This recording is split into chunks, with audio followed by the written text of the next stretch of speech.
You're listening to the Play Therapy Parenting Podcast with Dr. Brenna Hicks.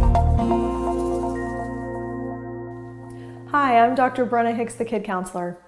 I would like you to imagine a scenario in your mind with one of your children.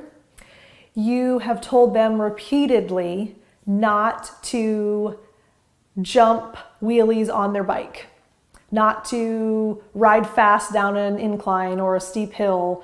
Some scenario where you've repetitively told them something about staying safe on their bike. And again, they test that and they come to you in this particular moment that you're imagining, and they have fallen, they've gotten hurt, they have scraped knees, scraped elbows, they're crying, they're dirty, they're scared. There's all of these emotions welled up because they have fallen doing the exact thing that you've asked them not to do repeatedly. And in that moment, you launch into what? I'm wondering how you respond in that moment. Because if you are like almost every other parent that I talk to and that I train and that I interact with, I suspect you're thinking to yourself, see, this is why I've told you not to do that. Every time I've asked you not to do it, it's because I was worried this was going to happen. And when you go and do that on your bike, you can get hurt. And that's exactly, and it goes and goes and goes. And the whole time the child's sobbing and sniffing and gasping for air, and they're bleeding and they're messy. And you're taking that moment to try to impart the lesson to them about why you had asked them not to do it in the first place. And one of the rules of thumb in the parent coaching that I provide, the private parent training, we have a rule of thumb that says when a child is drowning, it's not the time to teach them to swim. And in that moment that you just imagined in your head with the bike accident, your child was emotionally and physically and mentally drowning. And you were probably trying to teach them to swim, trying to teach them a lesson, to show them why it was important, talking them through all the logical, rational ideas of why they shouldn't do that anymore. And when we do that, when we try to use moments like that to help our child understand the big picture, what we inevitably and accidentally are doing is missing the moment to meet the child where they actually are. Children are here and now emotional beings. So in that moment, they are feeling dozens of emotions. They're dealing with so many things swirling around in those little hearts. And probably on top of it, they have physical injury too. So then you have that layered on. But 100% in the physical or the emotional, they are not in a mental space. They do not live in their brains ever until about 12 or 13. 12 or 13, they developed abstract reasoning skills. Then they are able to actually have their brain and their hearts interact effectively. Up until then, they are emotionally driven. They live in their hearts all of the time. So asking a child, especially when their heart is heightened with all of those feelings and all of those emotions, asking them to be rational and logical and cognitive and see the big picture and learn the lesson, you're asking something that is literally impossible for them to do. So when a child is drowning, it's not the time to teach them to swim. Really helpful rule of thumb that helps put things in perspective for us. Our alternative that is so much more effective and so much more appropriate is to meet them in their feeling. Because they are emotional, they're even more emotional in that moment than at other times. So what they need from us is to feel heard, to feel understood, and to feel validated. The lesson can come, the explanation can come, the rational, logical argument for why they should not do that activity anymore. That is all appropriate to come later. But in the moment, what they need most from us is to feel understood and heard. And we do that by acknowledging their feeling. We say out loud to them where they are emotionally.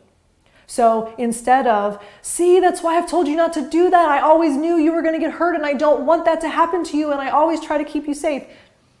It went way over their head because that's not where they were able to process. If we instead said, you're really sad that you fell off your bike.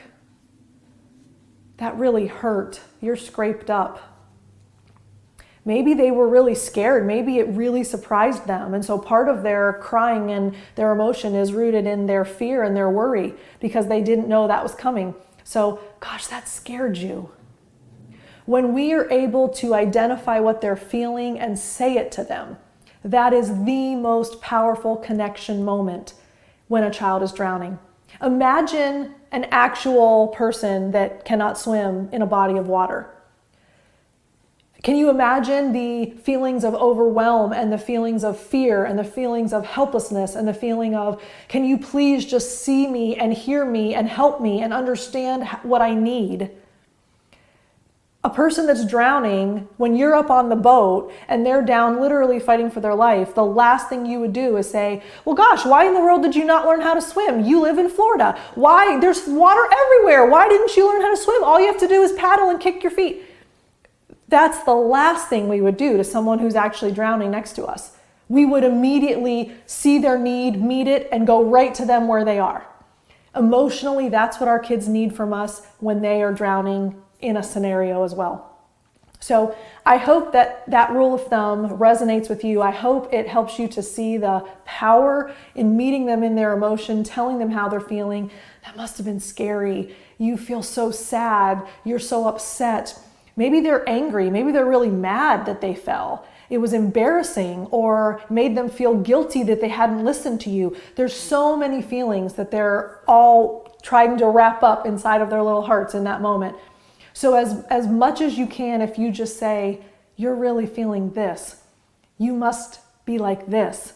That is what they need. And then later that evening, the next day, the next time they're ready to go ride their bike, that would be an appropriate time to share the big picture lesson, the moral, the rule, so that they know not to do that again to avoid what happened previously. But in the moment, they need us to be right there with them in the feeling. If maybe you are that parent that says, gosh, that has been me. I over-explain, I over-talk, I spend those moments where they're really emotional and I try to explain to them and reason with them and be rational with them. If that is you and you're realizing the value and the benefit of knowing this skill now, when my child's drowning, I'm not going to try to teach them to swim. I'm going to meet them where they are emotionally. If that resonates with you, if you like that, if you feel that's helpful, I have an entire 10-week parent coaching program that gives you a ton more of those rules of thumb. Play therapy-based skills, rules of thumb rooted in the principles of connecting with kids, communicating with kids, effective skills and tools to help you build a healthy, happy, communicative relationship with your kids. It's called Child-Parent Relationship Therapy. 10-week program, trained play therapy facilitators that are able to walk you through the curriculum and help you and guide you on the path to loving being a parent, knowing exactly what to do in any given moment because you have a tool belt full of helpful tools that work. So if that sounds something like you are interested in, please go to inhomeplaytherapy.com. There you will be able to sign up for a 6-part video training that I've put out for you. And the stuff that's in that video series is amazing. You will not find some of that anywhere else. You will be able to gain insight and perspective and knowledge, and it's all free.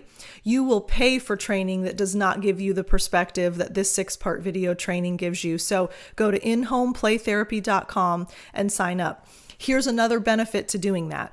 This in-home play therapy program launches on May 24th. We are opening registration on that day and we will close once we reach capacity. And there are already more people on the early bird list waiting for the registration link than we have spots in the program. So if you go to the inhomeplaytherapy.com website, you can sign up for the early bird list.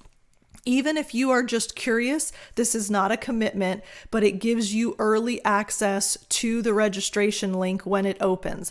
Like I said, we already have more people signed up than we have spots. So this doesn't commit you, but it gives you early access, which will be on May 23rd before it goes live to the public. So InHomePlayTherapy.com gets you the early bird registration link, as well as the 6-part free video training series that I put out for you, which will give you all kinds of helpful information and knowledge for free, just as a thank you. So go check it out. I hope that you can get in the course. This program is incredible, and if you get the early bird list, you will have a better shot. Thanks so much. Talk to you again soon. Bye. Thank you for listening to the Play Therapy Podcast with Dr. Brenna Hicks. For more parenting training and to subscribe to our newsletter, go to www.thekidcounselor.com.